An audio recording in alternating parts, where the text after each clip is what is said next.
Chapter 5 of Alice's Adventures in Wonderland by Lewis Carroll. Advice from a Caterpillar. The Caterpillar and Alice looked at each other for some time in silence. At last the Caterpillar took the hookah out of its mouth and addressed her in a languid, sleepy voice. "Who are you?" said the Caterpillar. This was not an encouraging opening for a conversation. Alice replied rather shyly, I hardly know, sir, just at present. At least I know who I was when I got up this morning, but I think I must have been changed several times since then." "What do you mean by that?" said the Caterpillar sternly. "Explain yourself." "I can't explain myself, I'm afraid, sir," said Alice, "because I'm not myself, you see." "I don't see," said the Caterpillar. "I'm afraid I can't put it more clearly," Alice replied very politely, "for I can't understand it myself to begin with, and being so many different sizes in a day is very confusing." "It isn't," said the Caterpillar. "Well, perhaps you haven't found it so yet," said Alice, "but when you have to turn into a chrysalis, you will some day, you know, and then after that into a butterfly, I should think you'll feel it a little queer, won't you?" "Not a bit," said the Caterpillar. "Well, perhaps your feelings may be different," said Alice. "All I know is, it would feel very queer to me." "You," said the Caterpillar contemptuously. "Who are you?" Which brought them back again to the beginning of the conversation. Alice felt a little irritated at the Caterpillar's making such very short remarks, and she drew herself up and said very gravely, "I think you ought to tell me who you are first." "Why?" said the Caterpillar. Here was another puzzling question, and as Alice could not think of any good reason, and as the Caterpillar seemed to be in a very unpleasant state of mind, she turned away. "Come back," the Caterpillar called after her. "I've something important to say." This sounded promising, certainly. Alice turned and came back. "Keep your temper," said the Caterpillar. "Is that all?" said Alice, swallowing down her anger as well as she could. "No," said the Caterpillar.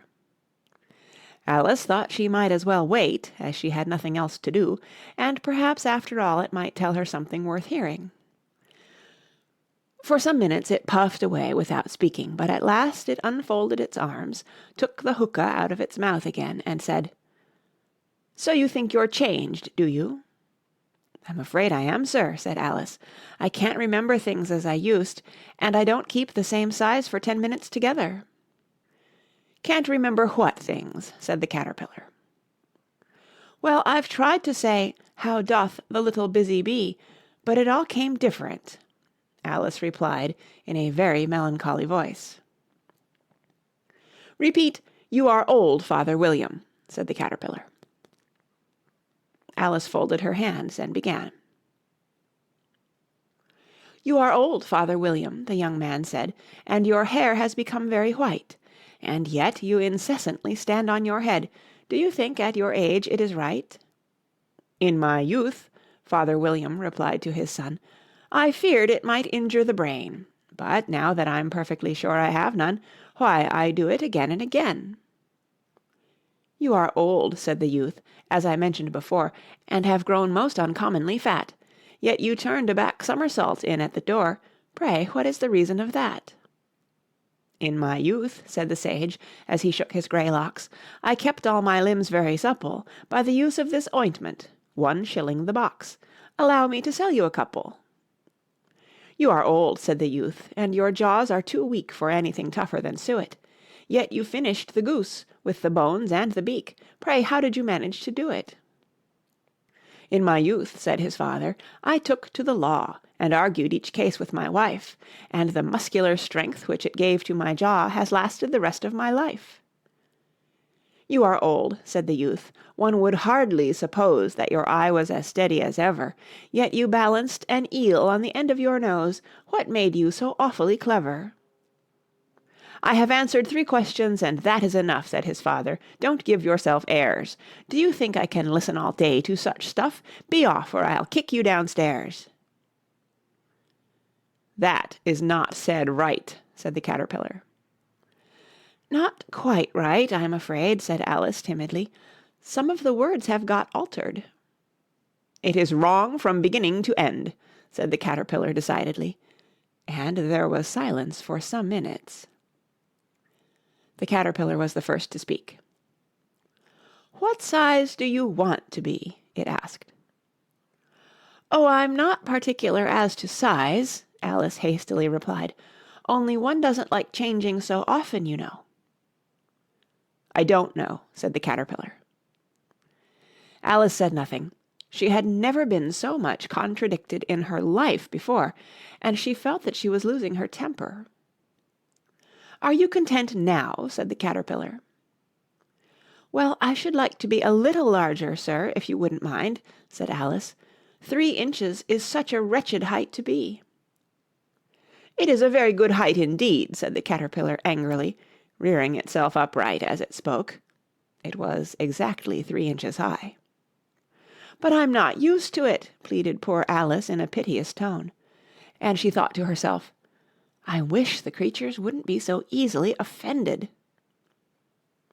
"You'll get used to it in time," said the caterpillar, and it put the hookah into its mouth and began smoking again. This time Alice waited patiently until it chose to speak again. In a minute or two the caterpillar took the hookah out of its mouth and yawned once or twice and shook itself.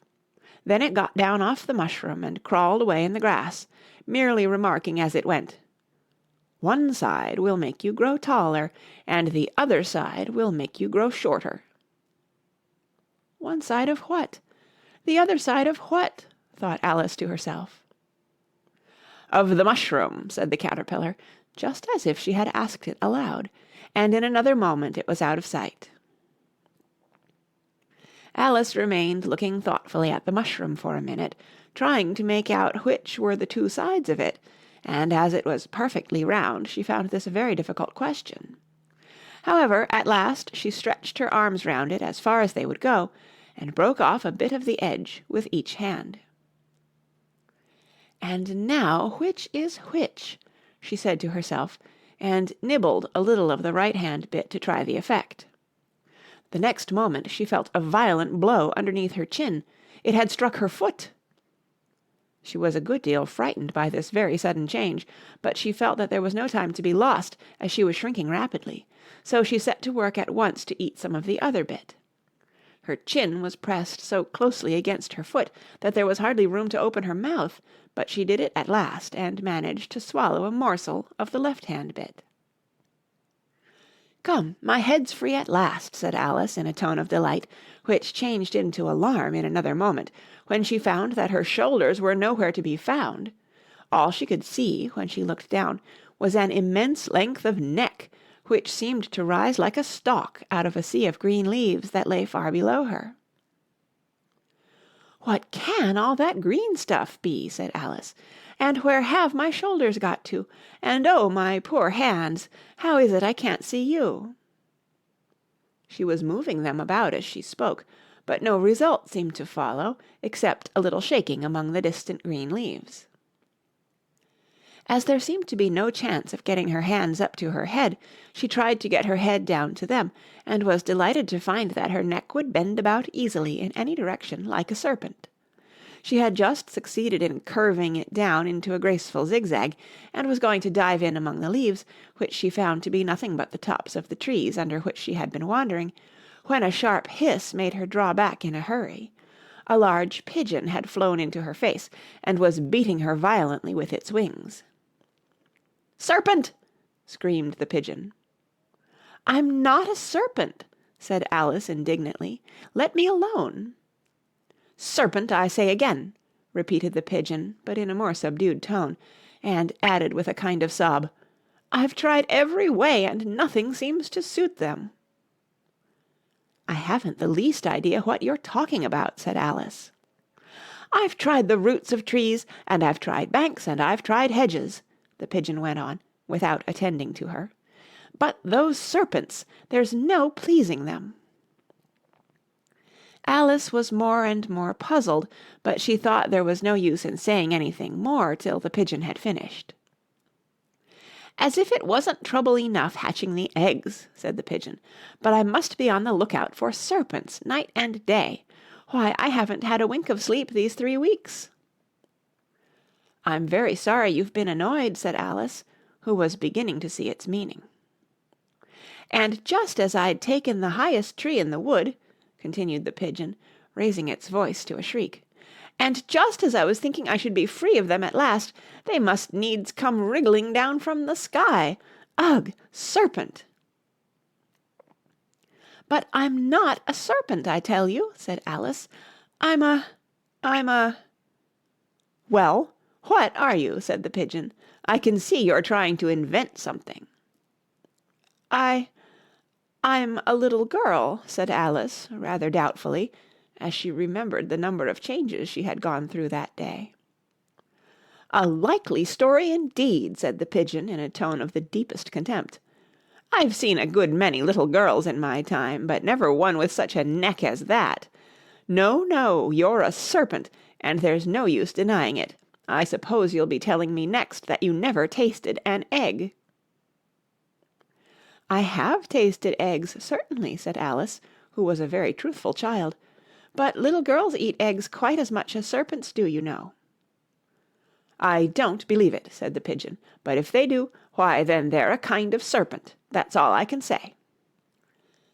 This was such a new idea to Alice that she was quite silent for a minute or two, which gave the pigeon the opportunity of adding, "You're looking for eggs, I know that well enough, and what does it matter to me whether you're a little girl or a serpent?" "It matters a good deal to me," said Alice hastily, "but I'm not looking for eggs as it happens, and if I was I shouldn't want yours. I don't like them raw." "Well, be off then," said the pigeon in a sulky tone, as it settled down again into its nest. Alice crouched down among the trees as well as she could, for her neck kept getting entangled among the branches, and every now and then she had to stop and untwist it.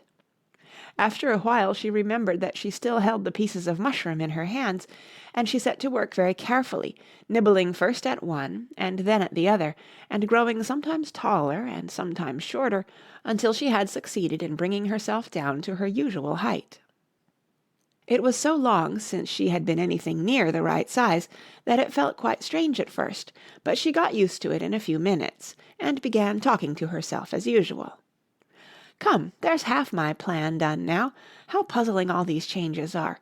I'm never sure what I'm going to be from one minute to another. However, I've got back to my right size. The next thing is to get into that beautiful garden. How is that to be done, I wonder?" As she said this, she came suddenly upon an open place, with a little house in it about 4 feet high. "Whoever lives there," thought Alice, "it'll never do to come upon them this size. Why, I should frighten them out of their wits." So she began nibbling at the right-hand bit again, and did not venture to go near the house till she had brought herself down to 9 inches high. End of Chapter 5.